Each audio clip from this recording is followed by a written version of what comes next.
Et ça m'a fatigue, ça me fatigue de faire ça, tu vois. Donc je vais arrêter.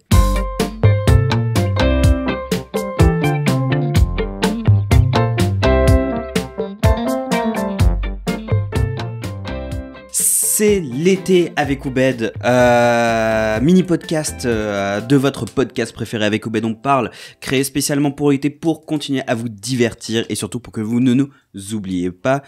Comme toujours avec des thèmes divers et variés, avec mon co-animateur, le magnifique Yanis Besson, le meilleur troubadour de la vie tout simplement, et notre invité du jour, Nathanaël Maquet. c'est bien. Nati Maquet. Venu aujourd'hui du coup pour parler de ton œuvre de réconfort. Et donc du coup quand je parle de œuvre de réconfort, moi je vois surtout l'œuvre, donc ça peut être film, série, bouquin, autre, enfin voilà quoi. Autre, dessin. Autre. Il y aura un autre podcast sur la musique aussi, mais voilà quoi.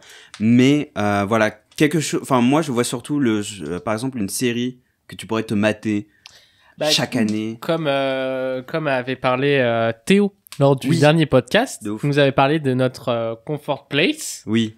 On adapte ça à une œuvre. C'est ça, exactement. Le dernier podcast, les souvenirs. Oui. Si on part du coup de cette définition-là, toi, Nati, moi, ce serait plutôt un film. Un film plutôt qu'une série, parce que les séries, c'est beaucoup trop long à re-regarder. Quand même. Ça dépend. Ça dépend, oui. Tu fais ça en une semaine, c'est bon, t'es fait. T'es refait, quoi. Bah après, il y en aurait 1000 quand même, mais bon. Bah, ça dépend de quelle... Enfin, série, mais vas-y, du coup, ton film, c'est du coup... Mon film, ce serait Coraline d'Henri Selick. Oh, ça fait longtemps que je l'ai pas vu. Quirky. Ça fait longtemps que je l'ai vu. Enfin, ça fait très longtemps que je l'ai pas vu. Ouais, moi, je le vois tout le temps. Comment ça réconfort, il fait flipper le Mais oui, mais il finit bien. Mais en vrai...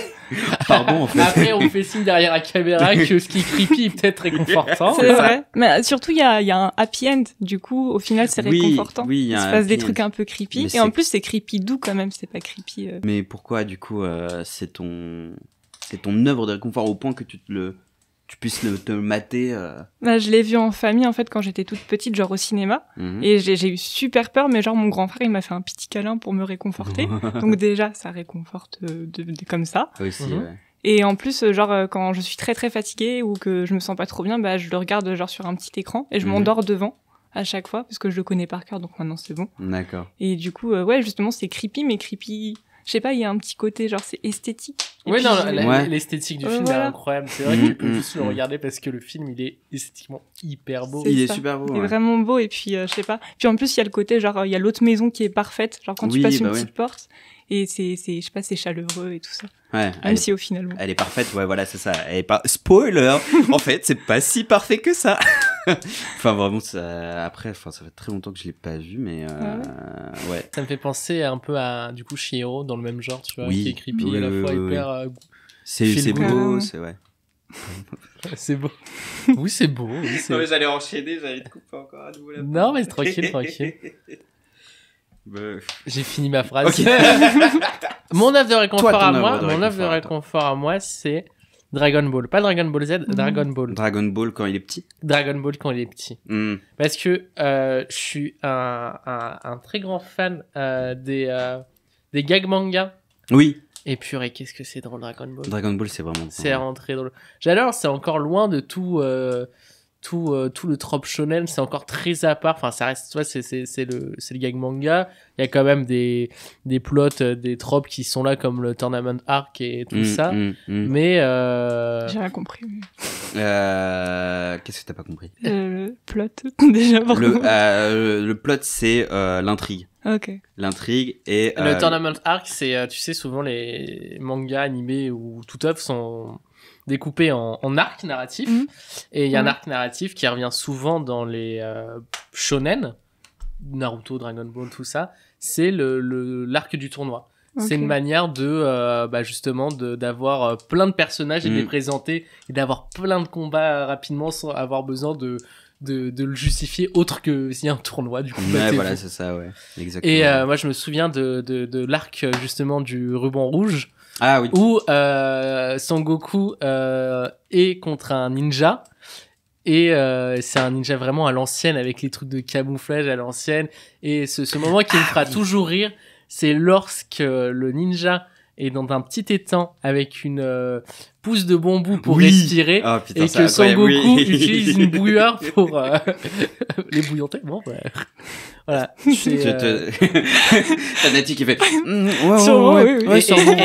et souvent pour me détendre avant de m'endormir, justement ce que je fais, c'est que je me récite Dragon Ball. Genre, je me dis, il se passe ça, il se passe ça, il se passe ça, il se passe ça. Ah, mais je comprends, moi aussi, je fais ça avant de dormir. Genre, je me fais des petites histoires pour calmer un petit peu. Mais c'est des histoires qui existent. Oui, plus des trucs genre tirés de films, on va dire. Genre, je refais les films. Avant, je faisais ça avec les Chevaliers du Zodiac abrégé parce que je connaissais. Et de toute façon, toi, ton œuvre, je la connais déjà. Oui, bien sûr. Ouais, vas-y, tu me le donnes en 1000. C'est Avatar. Mais oui!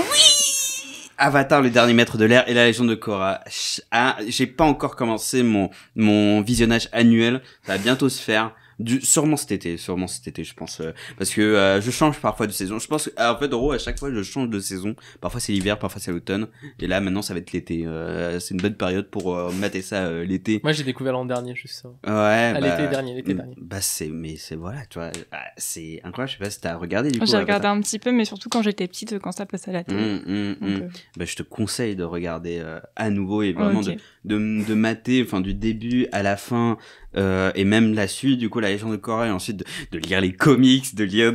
Elle est toujours plus loin. Toujours plus loin. Mais je suis désolé. Franchement, là, j'assume et je dis oui, bien sûr, je suis un gros nerd d'Avatar. D'ailleurs, surtout. Abonnez-vous sur mon profil Insta, je partage des mèmes Avatar. Voilà. Et qui sont très très drôles. Mais oui, Avatar, en fait. Parce que c'est tout plein de thèmes qui sont abordés, enfin la guerre, les discriminations, la violence, on veut tout simplement. Alors que le personnage principal, c'est un gamin et c'est censé être un dessin animé pour gosses. Et surtout, il agit comme un gamin. Et il agit comme un gamin, enfin, mais comme un enfant, pas un gamin. Il agit comme un enfant, mais enfin justement, c'est tout le trope d'Avatar, c'est un enfant qui doit grandir vite, alors que donc du coup c'est un enfant qui doit justement devenir mature et être dans l'action pour pouvoir sauver le monde, alors que la légende de Korra c'est l'inverse, c'est justement elle qui est justement trop dans l'action, qui doit justement devenir un peu plus mature et responsable pour pouvoir sauver le monde, enfin plusieurs fois d'affilée, parce que à chaque fois le monde est en danger, enfin voilà quoi, c'est complètement différent. Mais oui, et c'est un dessin animé pour gosses. Ouais, il est super beau aussi. C'est incroyable. Et il est beau. C'est vrai qu'il est super beau. Il est très bien. J'avais regardé un making of. Et vraiment l'équipe artistique, ils ont fait un travail derrière, genre vraiment de recherche vraiment, et c'est c'est surtout ça, le travail de recherche par rapport les différentes cultures en fait qu'il y a dans Avatar, c'est même en fait dans le fait de maîtriser les éléments, c'est inspiré de différents styles de combat, enfin c'est style de combat asiatique. Mais ils se sont vraiment donné beaucoup de mal.